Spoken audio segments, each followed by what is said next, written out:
Giants. Not myths carved in stone, but beings of flesh and bone. Across deserts and ruins, stories whisper of their presence. Beings 2, even 3 times our size. In 2025, archaeologists claim to uncover 10-foot skeletons, buried with tools too large for human hands. Were these beings the brute strength behind the megaliths we puzzled over before, or just shadows of legend?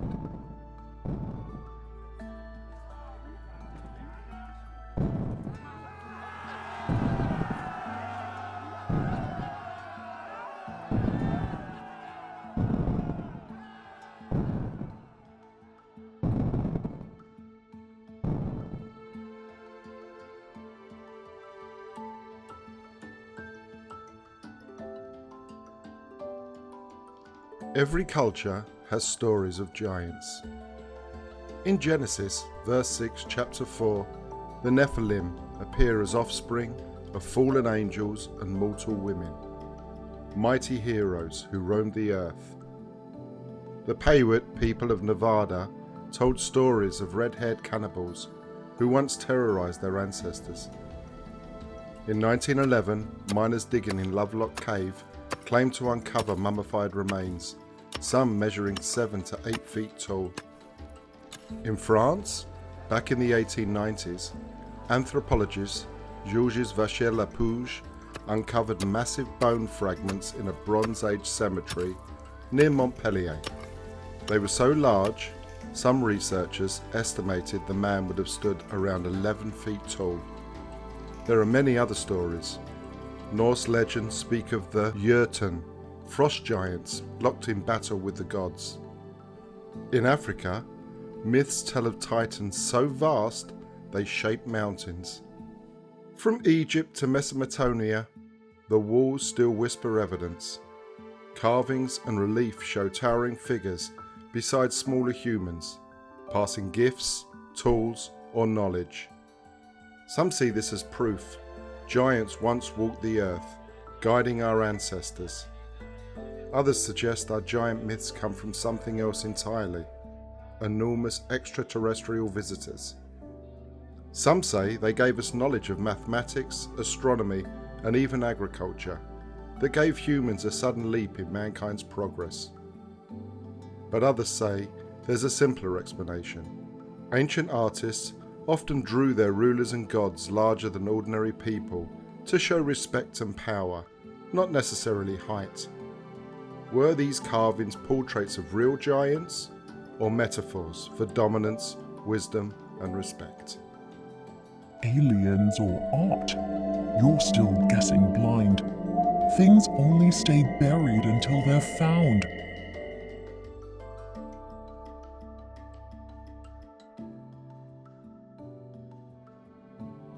Some believe giants weren't myths at all, but the brute strength that shaped the ancient sites we know today, hauling 30-ton stones from Wales to raise Stonehenge, aligning the Karnak stones in France, some weighing over 350 tons. A modern crane would strain to move them, yet somehow they were dragged and placed by hands we no longer remember. And at Baalbek in Lebanon, one stone still lies abandoned in its quarry. Known as the Stone of the Pregnant Woman, it weighs over 1,000 tons. Archaeologists say it was left behind because it was simply too heavy to move. But those who believe giants walked the earth, the stone is something else. Evidence of a workforce that was powerful enough to attempt the impossible. A project that even giants, perhaps, found beyond their strength. Then there are the doors. In Peru, Milan, and Cusco, thresholds rise far taller than any human. Some argue they were ceremonial, meant to humble the worshipper, but others see entrances built to scale for much larger beings. Giants or myths? Science doesn't lie.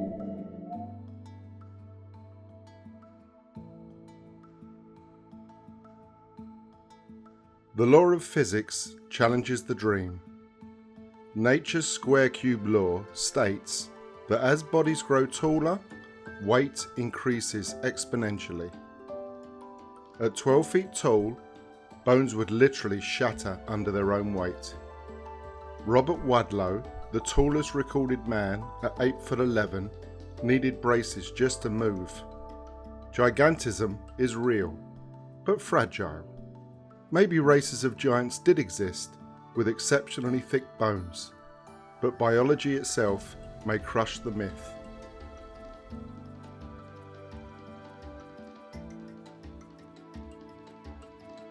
Stories of giant skeletons go back well over a century.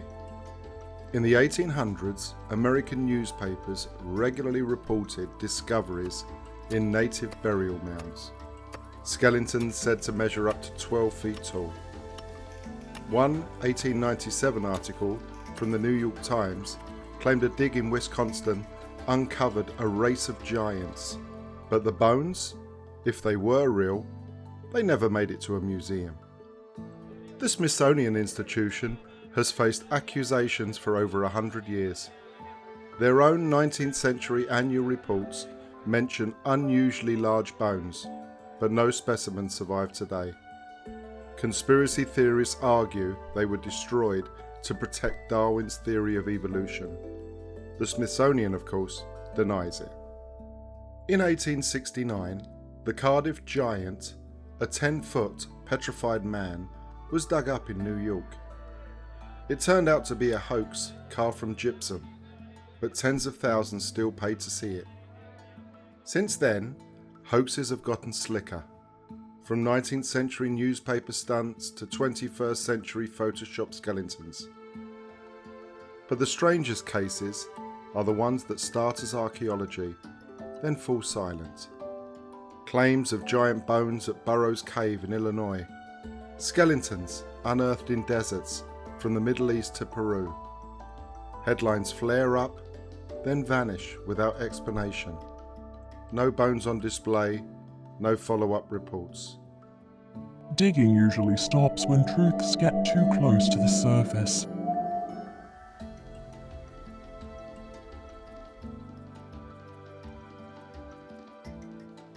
Giants. Were they flesh and blood? Titans walking among us? The Nephilim of Scripture? The red-haired cannibals of Lovelock? The massive bones at Castellanu? Could they have been the brute strength that raised stones at Karnak and Stonehenge? Or did nature's square cube law make them impossible to exist? Stories persist of bones unearthed then erased. Digs that fell silent, monuments that shouldn't exist. Evidence flares, then vanishes. But myths never vanish, they linger.